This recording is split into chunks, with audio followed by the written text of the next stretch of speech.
دانەغاز پاش دۆڕاندنی چەند ملیار دۆلارێک بە کۆمپانیای دانەغاز سەرۆکی حکومەتی هەرێم لە دەیەمین ساڵیادی گرێبەستەکەی لەگەڵ ئەو کۆمپانیایەدا دەڵێت دەستکەوتەکان جێشانازین. سۆران عومەر ئەندامی پەرلەمانی کوردستان لە هەژماری تایبەتی خۆی لە تۆڕی کۆمەڵایەتی فەیسبووک وتارێکی لەسەر حکومەتی هەرێم بۆ گرێبەستەکەی دانەغاز بڵاو کردوتەوە داوای دادگایکردنی ئەنجامدرانی گرێبەستەکە دەکات. سۆران عومەر نووسیوێتی ئەو کەسانەی لە حکومەتی هەرێم و وەزارەتی سامانە سروشتەکان لە گرێبەستی دانەغاز و هەرێمی کوردستان بەرپرسن پێویستە دادگایی بکرێن نەک بوونە بۆ ئەو کۆمپانیایە ڕێک بخەن. ئەندامەکەی پەرلەمانی کوردستان لە فراکسیۆنی کۆمەڵی ئیسلامی ئاشکرای کردووە بەهۆی ڕێگریەکانی لە جێبەجێکردنی ئەو گرێبەستەی کە حکومەتی هەرێم یادی دەکاتەوە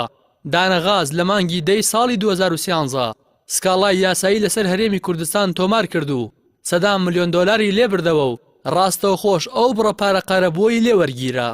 ئەمە جگە لە بڕیاری پێدانی $2 ملیار و 200 ملیۆن لەلایەن هەرێمەوە بە دانەغاز کە لە پای درێژکردنەوەی گرێبەستەکەی بۆ 2049 کۆمپانیاکە بە قیست قەرەبووەکەی لە حکومەتی هەرێم وەردەگرێتەوە.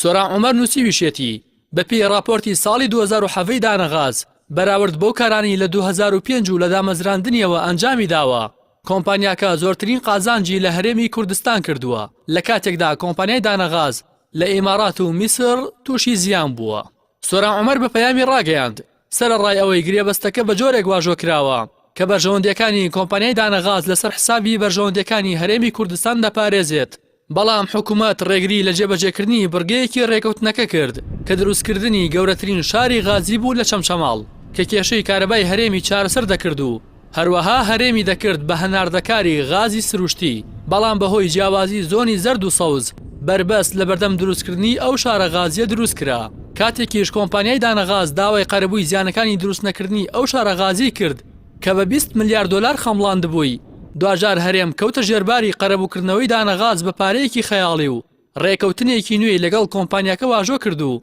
گرێبەستەکەی تا ساڵی 2049 درێژ کردەوە و $2 ملیار و 200 ملیۆن دۆڕاند و ملیارێک دۆلاریشی وەک پێشەکی قەرەبووەکە پێشکەشی دانەغاز کرد. لە کۆتایی نووسینەکەیدا پەرلەمانتارێکی فراکسیۆنی کۆمەڵی ئیسلامی لە پەرلەمانی کوردستان چەند پرسیارێکی ئاڕاستەی بەرپرسانی گرێبەستی دانەغاز و گرێبەستە ژێربەژێرەکانی دیکە کردووە و پرسیوێتی کامەیە دەستکەوتی گرێبەستی دانەغاز بۆ هەرێم کە بەو شانازیەوە باسی لێوە دەکرێت بەرهەمی غاز زیادی کردووە لە ماوەی ئەو 9 ساڵەدا بەڵام کوا کارەبای بەردەوامتان کوا بڕی قازانشتان دوای چەندین ساڵ و لەم پایزەدا چەند کاتژمێر کارەباتان بۆ خەڵک دابین کردووە. وێستگەی کارەبای بازیان کە ئێوە گرێبەستان لەگەڵی هەیە بۆ ئامادەنین سوتەمەنی پێ بدەن تاکو کێشەی کارەبای بەشێکی ئەم هەرێمە چارەسەر بکات کە لە ئێستادا بەغدا سوودی لێ دەبینێ. کامەیە شانازی کە بەهۆی گرێبەستە خراپەکەتان و دۆڕاندنتان لە دادگا دانەغازتان کردووە بە خاوەنی زۆرترین قازانج لە مێژووی کاری خۆیدا بەراورد بە قازانجی کارەکانی لە میسر و ئیمارات. سۆران عومەر وتوشێتی